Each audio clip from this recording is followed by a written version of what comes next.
reaction. So stoichiometry just means we're now going to be able to answer questions like, how much of my product can I make?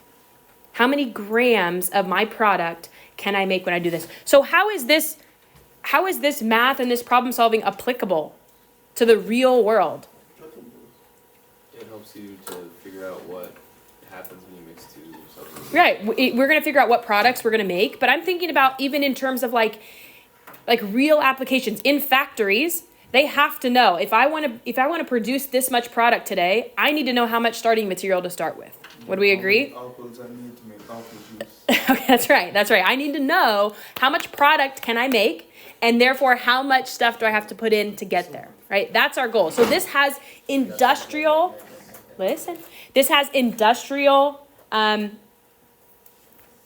parallels as well, right? We have a way to be able to use this in industry. So that's why it's important.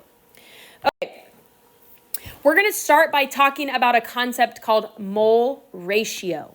Mole ratio, okay? And my PowerPoint didn't come in very pretty here, but maybe it printed better for you. The mole ratio is a conversion factor that tells us the amounts of moles of any two substances in a reaction, okay? Can you see this on your slides? Is it printed? Does it look nice? Okay. So the mole ratio is a conversion factor. It allows us to really talk through a chemical reaction and understand, if I put in this much reactant, how much product can I make? So let's look at this example right here, okay? 2 potassium chlorates break down to yield 2 potassium chlorides and 3 O2 molecules. Can we see what that says? So when we talk about the mole ratio, we are talking about actually these numbers that are listed right in front. Those numbers are called coefficients. Agreed? We looked at coefficients when we started balancing reactions. So when we're studying the mole ratio, what we're studying is actually the relationship or the ratio between these 3 coefficients. Okay? So let's back it up just a little bit here. Can somebody tell me, first of all, what type of reaction is this? Decomposition. Very good. Decomposition. Decomposition. So when I ask a question about mole ratio of these things, let's actually just talk through this reaction first, okay? What this reaction says, we can study it on the molecular level, but we could also study it on the molar level. And remember, a mole is just like a dozen, but way bigger, right? A mole is 6.022 times 10 to the 23rd of anything.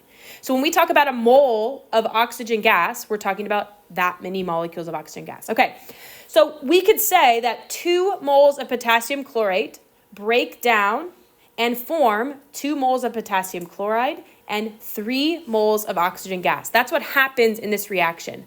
But we could also look at it on a much smaller level and say, if I just put in 2 molecules of potassium chlorate, KClO3, and I break those molecules apart, I would form 2 KCl molecules and 3 O2 molecules. So we can look at this reaction on a single molecular level, or we can look at it on the molar level, which is much more often what we do. We're going to look at it in big picture. So when we ask for the mole ratio between 2 things, we're just looking at the coefficients in front of them. So what's the mole ratio between KClO3 and O2? What would you think you'd tell me?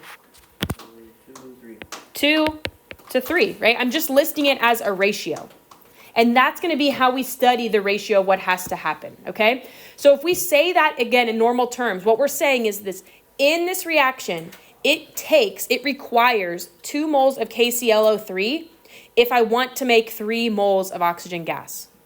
Does that kind of make sense? What if I wanted to make 6 moles of oxygen gas? What if the goal was for me to make 6 moles of O2? How much of my reactant would I need to start with? 4 moles.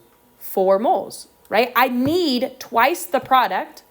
So that means I would need to start with twice the amount of the reactant. Do we agree with that? No. Why not? Okay, so I'm looking at the reaction essentially is a recipe, right? So if the recipe says I can make 3 O2 molecules, if I put in 2 moles of KClO3, that's what the recipe says. But if I actually need to double my recipe, if I want to make twice as much, if I want to make 6 moles of O2, that means I need to start with twice as much of my reactant. Okay, is that concept at least kind of making sense? Okay. What type of concept that is? Well, can somebody tell me what this bottom reaction says? Because mine is cut off. Copper plus NO3 yields NO3 plus Ag, like that. Okay. And so it looks like the way we're going to balance this is to be a 2 and a 2, right? Okay. Let me make this a little bit nicer.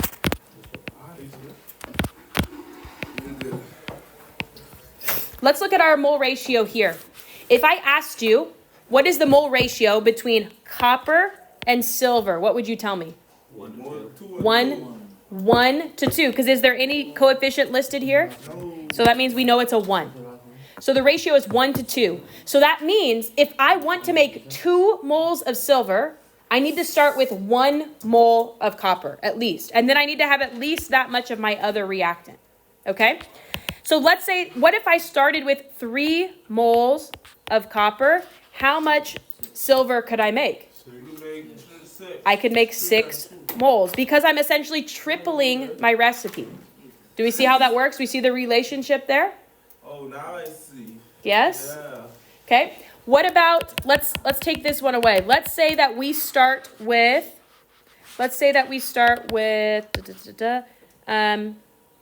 10 moles of AgNO3. How many moles of copper nitrate could I make? 10.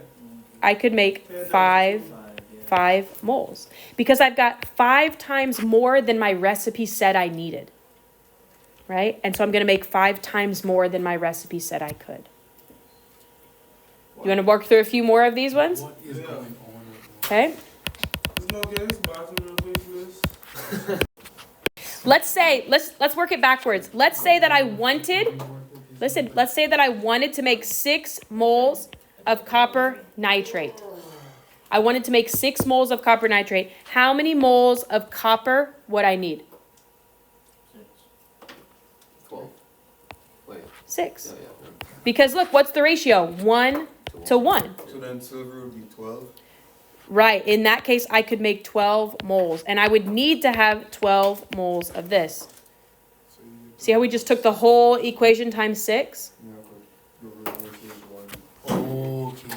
We're only looking at our coefficients. That's really what we're studying. Okay? Last one here. Let's say that I wanted to make 8 moles of silver. How many moles of copper would I need? Don't. How many moles of copper would I need? 4. I'm not really seeing if we're getting, I'm not seeing much feedback. Is that making sense? Yes. So I need to have 4 times my recipe. So I need to take this one and I need to use 4 times that much. Okay. Now the issue is that most of the time in our problems, we don't get to use nice, pretty round numbers of moles, right? We're going to be given numbers that are odd, have decimal places. We're going to start with grams, right? We're not just going to start with moles. So it's going to get a little more complex, but we need to understand this concept of comparing our mole ratio. Yeah, go ahead. So we're going to start looking at how can we actually make these predictions if we're given numbers maybe that aren't whole and pretty and easy to see their relationship for. And we're going to use a T-chart to do this. That's why we practiced getting back into the habit of doing these conversions. Okay, so the first thing that we need to do with this reaction, I think, is balance it. But I want to go kind of quickly here with our balance. So I'm going to help you balance it a little bit. And it looks like mine printed onto the next line. So we're just going to call that up here. Okay, so I've got, did yours guys' print nicer than mine? Or is it not on there at all? Does it look nice? Does it have the subscripts and everything? Okay. All right, let's go ahead and balance here. I've got carbon, oxygen, lithium, and hydrogen. kind of listed them in a funny order, but that's how it goes. 1 carbon, 3 oxygens, 1 lithium, 1 hydrogen, 1 carbon, 4 oxygens, 2 lithium, and 2 hydrogen. So this balancing has some work to do, right? We're kind of all over the place here. Did you see that my oxygens are coming in 2 places? Yeah. O and O. So I added those together to get me to my 3, right? And same thing on the other side as well. I've got O3 plus another one, right? So it's going to get me out a little bit. Okay, so let's kind of see. A quick change that I can make is with which one? LiOH, you put a 2. Yep, I'm going to put a lithium. I'm going to put a 2. That changes my lithiums to 2, my oxygens to 4, and my hydrogens to 2. And now we're balanced, right? It looked a lot more complicated than it actually was. So then we're nice and balanced. So now we're going to look at answering the question, how many moles of lithium hydroxide? So that's why we have to be really good at naming. Sorry, Bruce, go ahead. What's the S and G? Okay, good question. This just means gas, solid, solid. It doesn't change the way we solve any problem. Yeah, good question. This is why we have to be really good at naming, because the questions will use its compound name. So when we're talking about lithium hydroxide, which thing is it? Is it this one, first one, second one, third one, or fourth one? The second one. So this is lithium hydroxide. This is what we are looking for. It says how many moles of lithium hydroxide.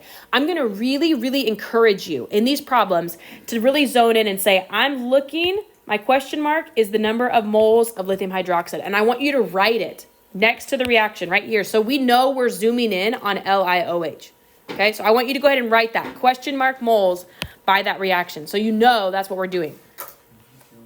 Okay, so it says how many moles of lithium hydroxide are required to react with 20 moles of CO2.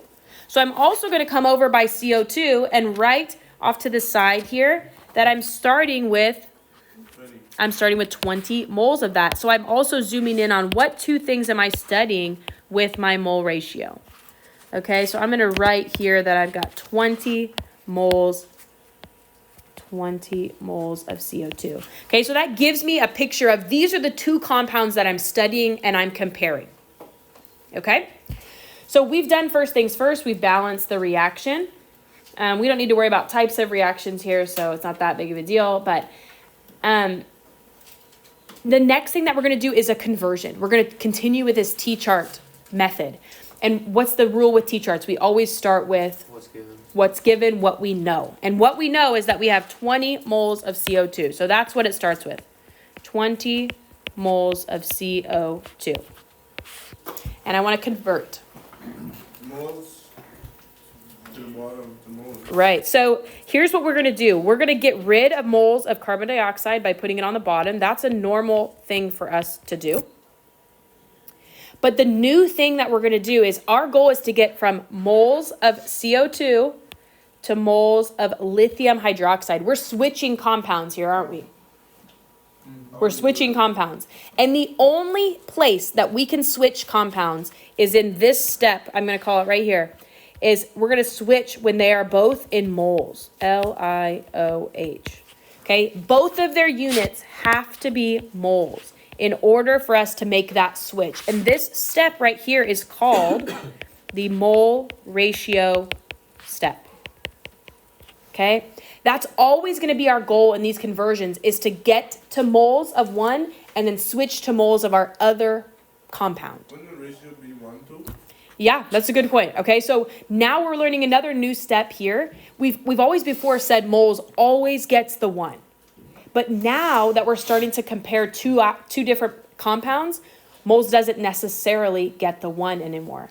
The place that this number comes from is from the coefficient in the reaction.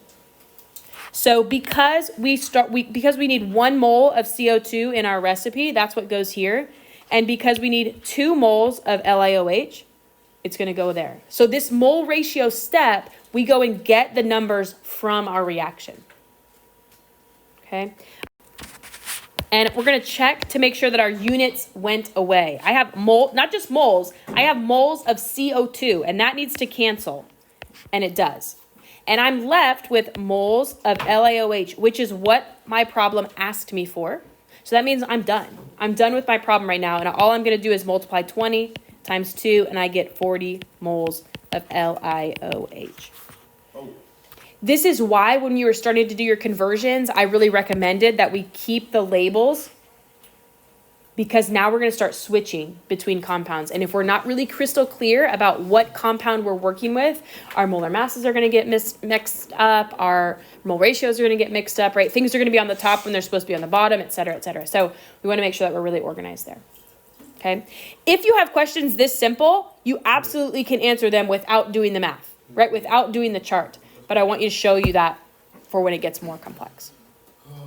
Yeah? Yeah, go ahead. Maybe the question quick or not? Yeah, you may. Okay, I want to talk about one thing here about why it's so important we get to this mole ratio step. So I want you to just sit back and listen for just a little bit. Let's process what I'm going to try to say here.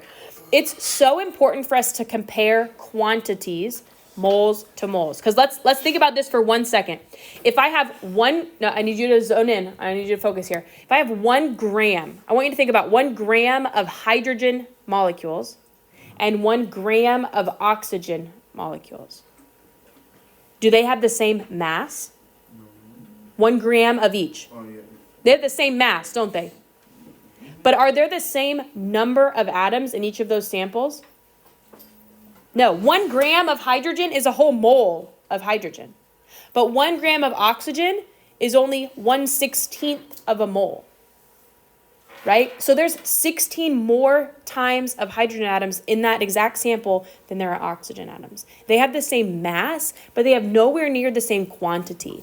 That's why we can't compare two things when they're both in grams, because it doesn't give us an idea of the quantity needed.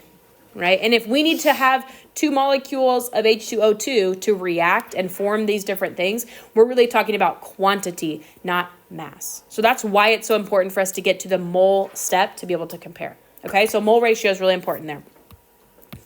Are we feeling good about mole conversions? Going moles to moles? That's the easiest one. Okay, so we're going to step it up from here.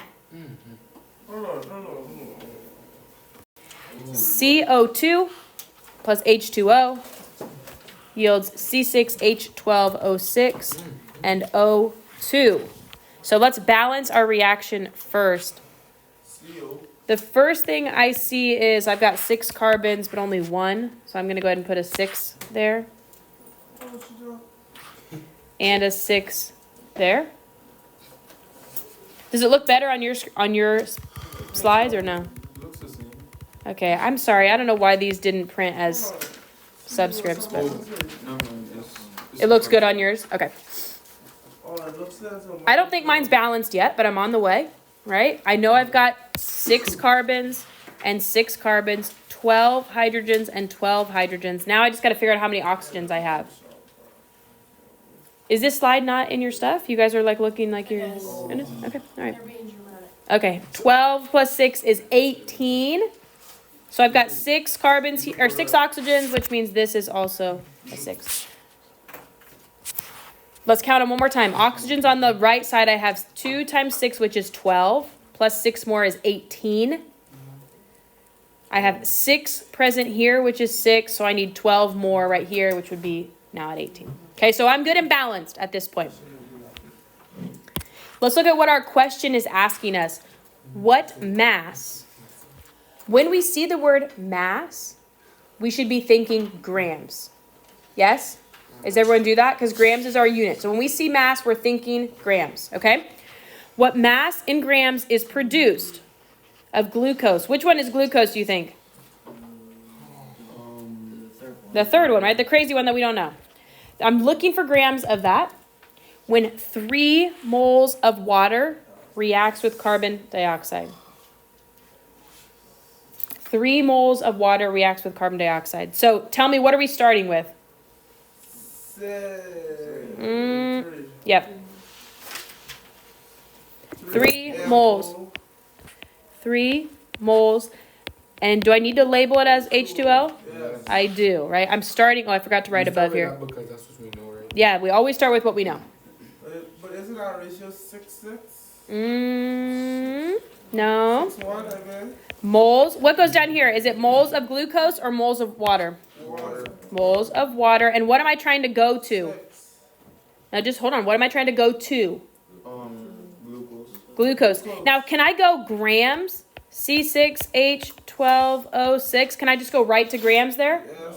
No. Right? What did I say? The only switch we can make is when they are mole and mole. Right? I have to go to moles. I think you go from moles to grams. Yes. Just like we know how to do already. But so why can't I go from This the mole ratio. C6H12O6. Then we can go to grams. Just like we know. oh. Right, so we're just lengthening our conversion by 1. So this, we still have to have that step called the mole ratio step. Mole ratio step. So how does it make sense to you guys to spread it all out first, then put your numbers in, or do you like to put the numbers as you go? I just put numbers on it. Okay, I just so, okay, if we're looking here in our mole ratio step, what number has to go here with moles of H2O? 6. 6, right? Because here it is, right up here. How about moles of glucose? What's it going to be? 1. 1, right? Because there is a 1 right there. So So if I stopped right now, I've canceled moles of H2O, but I want to keep going. Now, here's where we get back. This is a part of the conversion chart that we always know how to do. And so now we're back to our rule where moles gets the 1. Okay, now let me say that again. Once we're out of the mole ratio step, we're back to moles always getting the 1. and Okay. then we add, Then we're going to add up that molar mass, which let's see. Carbon is 12. Is 12 times 6. Okay. Okay. So this would be. You need to plug it into your calculator. Don't tell me how to do it. Well, it's 180, Bruce. No. I got 180. I don't know about you guys. I got 180 over here. Mm-hmm. I go 180. All right, very good. So listen.